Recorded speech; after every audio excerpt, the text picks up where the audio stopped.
Salut à tous, c'est Guillaume. On se retrouve aujourd'hui pour une présentation du Neopix 160 de chez Philips. Un vidéoprojecteur à 200 euros. C'est un vidéoprojecteur domestique, c'est-à-dire que c'est pour une utilisation, on va dire, générale. On retrouve dans la boîte le guide de démarrage rapide, la prise pour les Américains. On a cette prise-là aussi, ça doit être aussi américaine ou anglaise, je ne sais pas trop, mais en tout cas, nous en Europe, on n'a pas ça, donc on n'utilisera pas ça.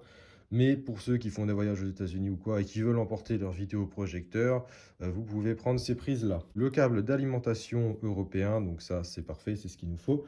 On a le câble HDMI, donc c'est un vidéoprojecteur qui fait en résolution 1080p, donc du Full HD. Donc c'est pas un câble 4K, c'est du câble Full HD. On a la grosse particularité de ce vidéoprojecteur, c'est qu'il possède Google TV d'inclus. Alors on a une télécommande et là vous pouvez regarder YouTube, Netflix, Disney+, Prime Video, Canal+, ce genre de choses. Et vous avez les piles qui sont fournies avec, donc ça c'est plutôt cool. Au niveau du vidéoprojecteur, je vais vous présenter ses caractéristiques techniques, hein. Il est du coup en Full HD 1080p avec un contraste de 1000 pour 1. C'est le minimum syndical, hein, et ça suffit pour la majorité des gens. 3000 pour 1, c'est pour une expérience plutôt professionnelle. Si je me souviens bien, 1000/1 pour le contraste, ça veut dire que les blancs sont 1000 fois plus brillants que pour le noir. Et 3001, le blanc est 3000 fois plus brillant que pour le noir. Donc voilà, plus le contraste est élevé, plus les noirs seront noirs et c'est mieux en termes de qualité d'image. On a un autofocus automatique et un zoom digital également.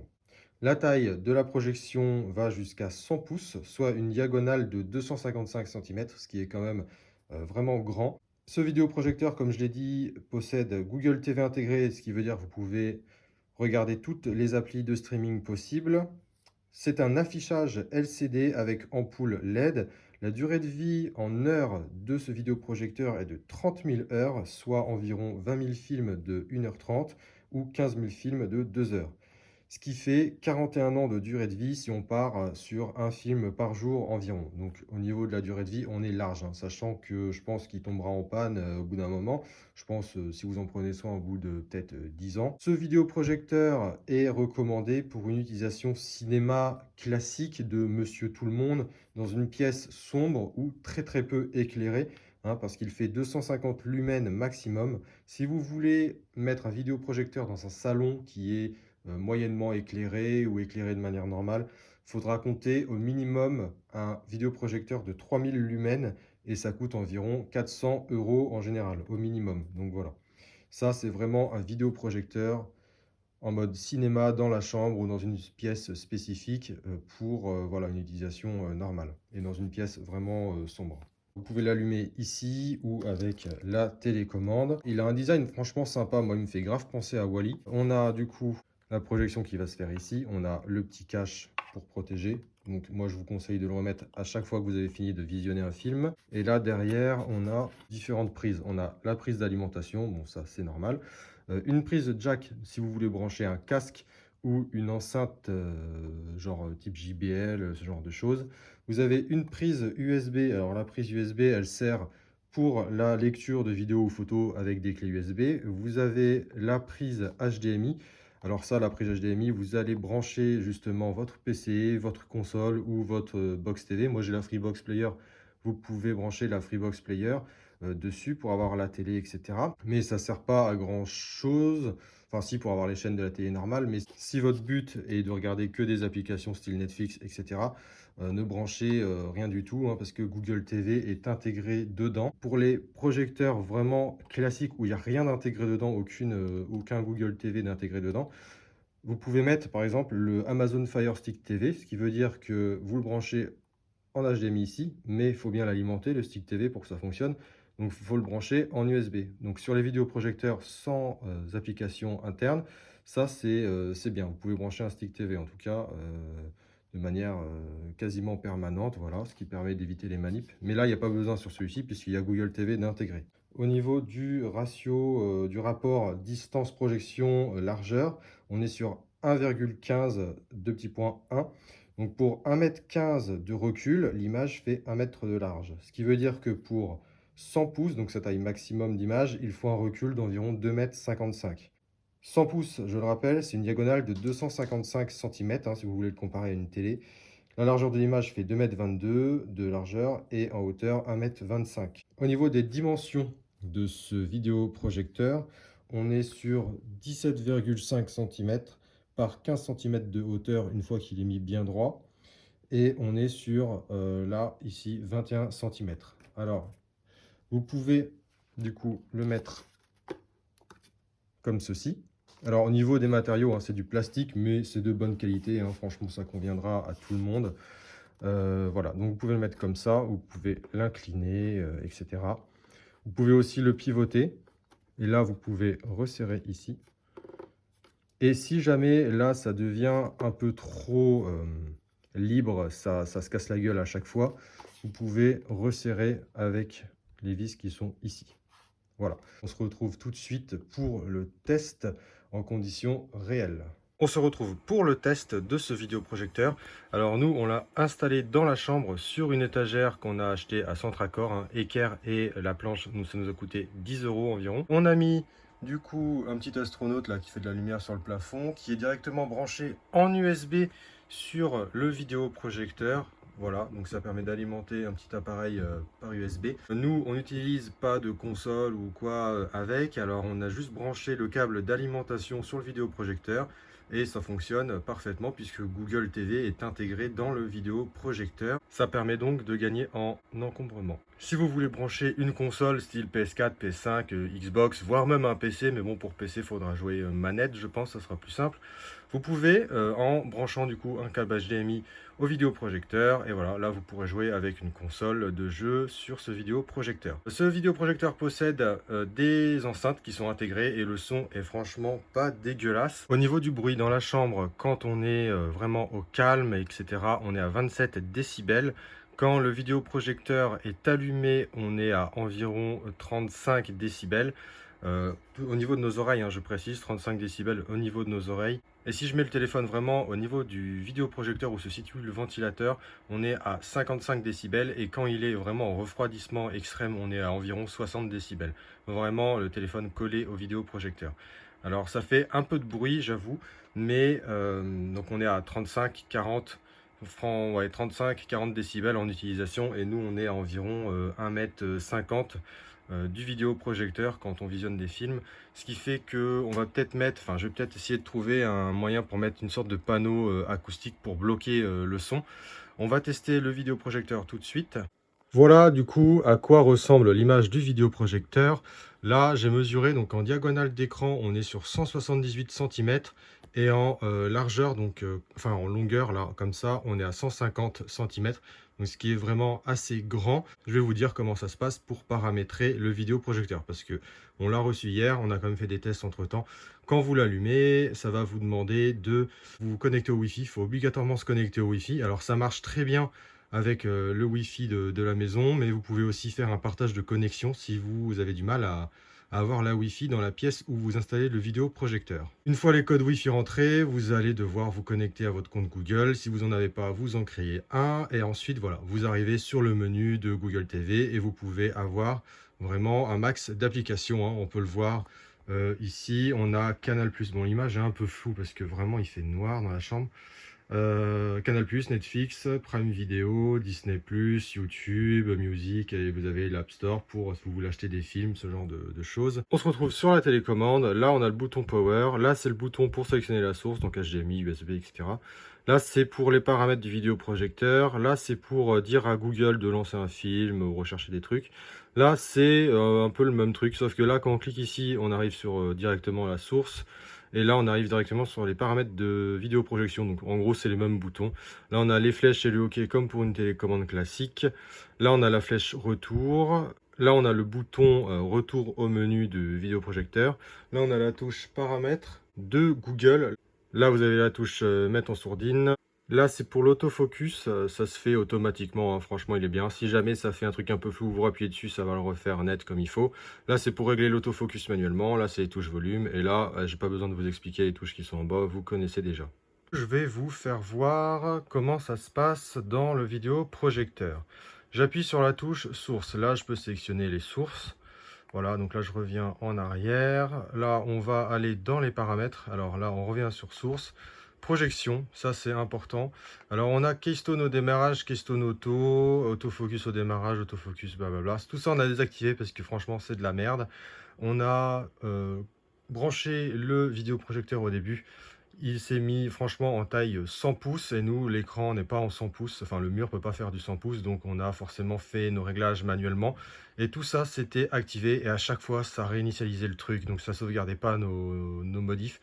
On a désactivé tout et ça a sauvegardé nos modifications. On peut calibrer horizontalement le vidéoprojecteur. Bon, j'ai appuyé dessus, mais je voulais pas le faire. Mais bon, bref, ça va vous permettre de voir comment ça se passe.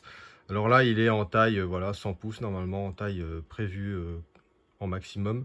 On a le trapèze manuel qu'on peut sélectionner, enfin le faire manuellement. Alors là, le trapèze manuel, c'est pour régler l'image, pour qu'elle soit vraiment droite et rectangulaire. Donc vous avez les 4 points à gérer. Donc là, vous voyez, je sélectionne et ça bouge tout seul. Voilà, là j'ai refait le trapèze manuellement. Ma copine le fait mieux que moi, donc elle va le refaire après. Mais normalement, je suis pas trop mal. On va vraiment se mettre en face. Ouais, c'est pas trop mal, mais bon, elle va le refaire après. Voilà, donc le trapèze manuel, ça sert vraiment à régler l'image en fonction de votre configuration. Vous avez la mise au point manuelle. Donc là, j'appuie sur les touches F+, F-, ça va rendre l'image plus floue ou moins floue. Là, j'appuie sur la touche autofocus automatique. Voilà, donc ça nous a fait une image propre. Vous avez le zoom écran, alors à 100% ou alors vous pouvez le réduire. C'est jusqu'à 75% normalement de mémoire. Voilà, 75% minimum. Et là, sinon, vous êtes à 100. Réinitialisation trapèze auto. Alors ça, c'est pour refaire le truc automatique, mais ça va faire une image giga grande. C'est nul. Format d'image auto, projection front. Ensuite, vous avez la vidéo. Donc là, c'est comme sur les télés. Vous avez le mode standard, le mode cinéma, le mode sport, le mode vif et le mode utilisateur, que nous, voilà, on pense que c'est les meilleurs réglages qu'on puisse faire. Là, on est franchement dans la chambre, il y a la fenêtre et un volet en bois assez ancien, là. Le volet en bois est mis et on a fermé le rideau. Et là, on est à 30 de luminosité, d'usine c'est 50, mais on a remarqué, et même ChatGPT me l'a dit, quand vous êtes à 50, donc là, ça dépend des vidéoprojecteurs, hein, bien sûr, mais sur celui-ci, en fait, quand on est à 50, il chauffe plus. Donc là, on l'a mis à 30. L'image est quand même propre dans une zone sombre. Après, les contrastes, saturation, teinte et netteté, j'ai laissé d'usine. Voilà, c'est bien. Après, vous faites ce que vous voulez. On a ensuite le son, soit standard, musique, actualité, film, utilisateur. Donc nous, on a mis film, c'est pas mal. Système, donc là, vous faites mise à jour, arrêt programmé, économiseur d'écran, oui, non, etc. Et là, si on a besoin d'aide. Je vais maintenant aller sur YouTube pour vous faire voir un peu la qualité de vidéo. Bon, voilà, là, je suis sur YouTube. J'ai recherché une vidéo d'un super YouTuber. Et là, on est sur ma vidéo YouTube que j'avais fait il y a peut-être 2-3 ans de ça. Je vais mettre le son justement du vidéoprojecteur pour que vous puissiez entendre la qualité des enceintes de base. Pour ce faire, vous allez dans Bluetooth et autres appareils sur votre PC, vous activez le Bluetooth. Donc là, je ne sais pas si vous entendez bien le son parce qu'il y a le bruit du vidéoprojecteur. Là, il était en mode, ventilation extrême. Là, il est revenu normal. En fait, il jongle un peu entre les deux. Là, je vais mettre le son à fond. Donc là, j'ai pas réussi à jouer en filaire. Par contre, avec la manette, je l'ai essayé tout à l'heure en filaire, ça fonctionne pas. Ça ne fonctionne qu'en Bluetooth. La manette Xbox, par contre, j'ai pas de souci en filaire. Donc d'ailleurs, j'ai fait une vidéo sur la manette Xbox. Bon, après, connecter à votre PC. Après, c'est avec le son que j'ai fait moi-même, hein. Donc là, on va mettre un truc un peu plus professionnel, genre un truc sans droit d'auteur, mais avec un son vraiment de qualité. Là, on est sur une vidéo No Copyright Sound. Je vais vous faire voir le son d'origine avec un son qui est vraiment bien sur YouTube. Alors là, le vidéoprojecteur s'est mis en mode ventilation extrême. Bon, il le fait des fois, il le fait pas, ça dépend. Là, on est avec les enceintes d'origine.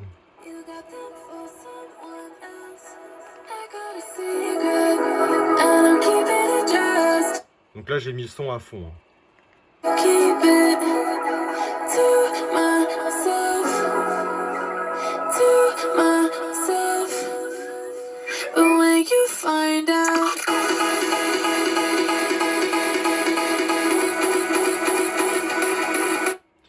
Là, je vais maintenant mettre le son à moitié.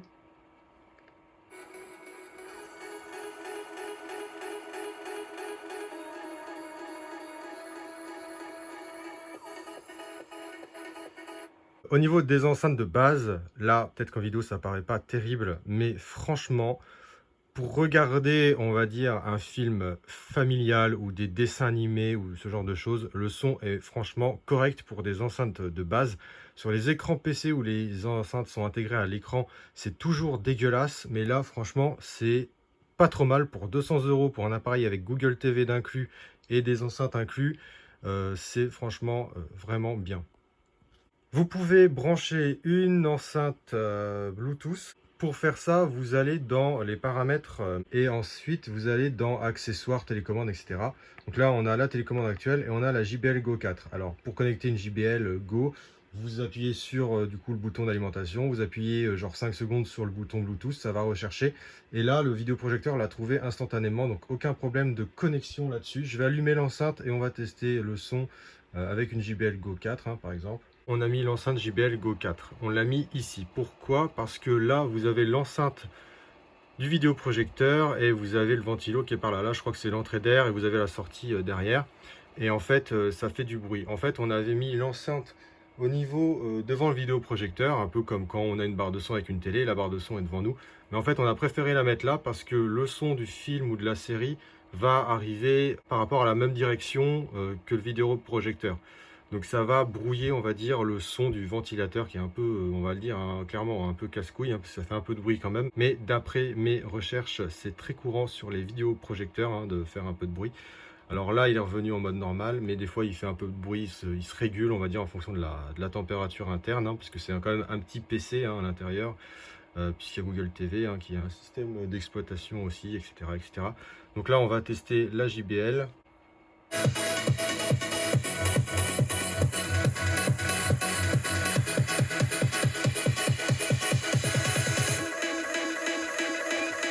Le son est franchement propre, il est quand même mieux. Donc ça coûte, je crois, 35 €. Donc si vous avez les moyens, vous pouvez acheter ça.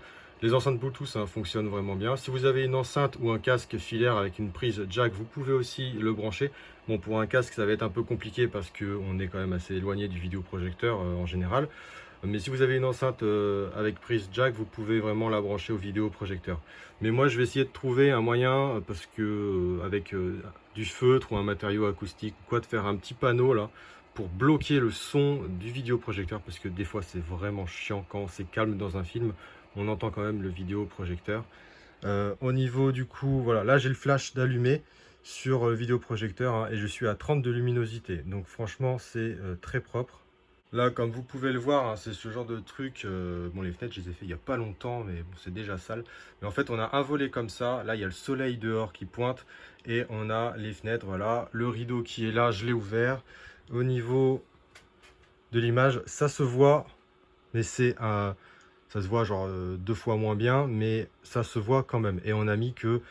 je crois de mémoire 30 de luminosité. Si vous mettez 50, on verra un peu plus. Mais franchement, en plein jour comme ça se voit. Pour regarder un dessin animé, pour occuper les gamins ou un truc comme ça passe largement. Dans un salon, franchement, où il y a plus de fenêtres, etc., je ne le conseille pas du tout. Il faut vraiment 3000 lumens minimum pour un vidéoprojecteur qui remplace limite la télé. Là, il est vraiment pensé pour une utilisation dans une pièce sombre ou quasi sombre avec une lampe de chevet qui n'éclaire pas trop. Donc là, voilà, on est comme ça. Et là, si j'ouvre le volet vraiment à fond, là, j'ai ouvert le volet. Il fait jour, il est genre 12h30.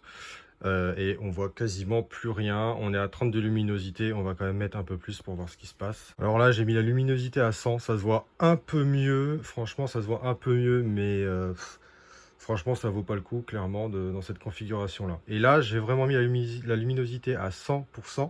Et j'entends le vidéoprojecteur qui ventile plus derrière quand même. Donc ça chauffe quand même. Donc la luminosité, moi, je la laisse, je pense, à 30 parce qu'on va l'utiliser, franchement, dans la chambre quand il fait sombre, en mode cinéma. C'est un peu le principe d'un vidéoprojecteur domestique dans ces prix-là. C'est vraiment avoir un mode cinéma chez soi. Mais si vous voulez vraiment avoir un vidéoprojecteur à à remplacer pour une télé ou quoi, pour remplacer une télé, franchement, prenez-en un qui fait au minimum 3000 lumens. La luminosité, c'est vraiment le truc qui consomme le plus, donc c'est pour ça qu'il ne faut pas le mettre trop fort. Voilà au niveau de l'image. Là, on se retrouve sur un film sur Disney+, avec mes réglages à 30% de luminosité, tout le reste à 50%.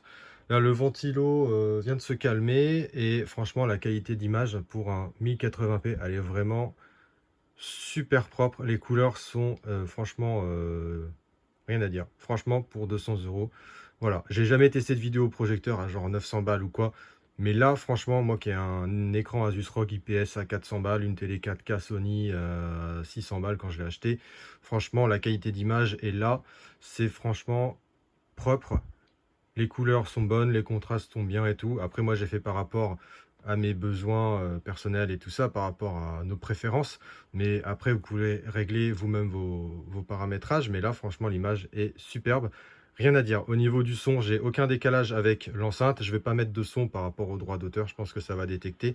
Mais j'ai aucun problème sur le son avec l'enceinte JBL Go 4. J'en pense quoi de ce vidéoprojecteur? Alors franchement, ce vidéoprojecteur pour 200 euros, il est franchement bien. Esthétiquement, il est bien. Moi, j'aime bien. Il me fait beaucoup penser à Wall-E. Là-dessus, franchement, le design est bien pour un usage domestique. C'est vraiment bien. Au niveau du prix, 200 euros, voilà, c'est bien. Il y a Google TV dessus. C'est franchement un bon argument de vente. Au niveau du bruit, qu'est-ce que j'en pense? C'est franchement un petit peu bruyant, moi je trouve personnellement, mais dans cette gamme de prix, je pense qu'on ne peut pas vraiment faire mieux. Au niveau du bruit, voilà, j'ai fait des recherches, c'est tout à fait normal que ce soit avec ce niveau sonore-là. Donc on est à 40-45 décibels au niveau des oreilles, hein, pas au niveau du vidéoprojecteur, parce qu'il faut prendre le bruit au niveau du spectateur. Donc on est franchement ouais, à 45 décibels maximum, je dirais, quand on écoute un film. Alors faut voilà, trouver le bon réglage par rapport au son pour que le son du film couvre le bruit du vidéoprojecteur, donc le ventilo du vidéoprojecteur. Voilà, moi ce que j'en pense, si je devrais mettre une note sur 20, franchement, je pense que je mettrais, allez, 15 sur 20, parce que le gros défaut de ce vidéoprojecteur, c'est franchement le bruit. Mais après, c'est mon premier vidéoprojecteur, je suis habitué à avoir un PC qui fait quasiment pas de bruit, jouer à la PlayStation 5, ce genre de choses. Donc voilà, peut-être que je suis trop habitué au silence, mais après, voilà, c'est pas super dérangeant quand on règle bien le son. Voilà, moi je mets 15 sur 20, franchement c'est un bon vidéoprojecteur pour 200 euros. Il y a Google TV d'inclus dedans, les réglages sont vraiment simples à faire.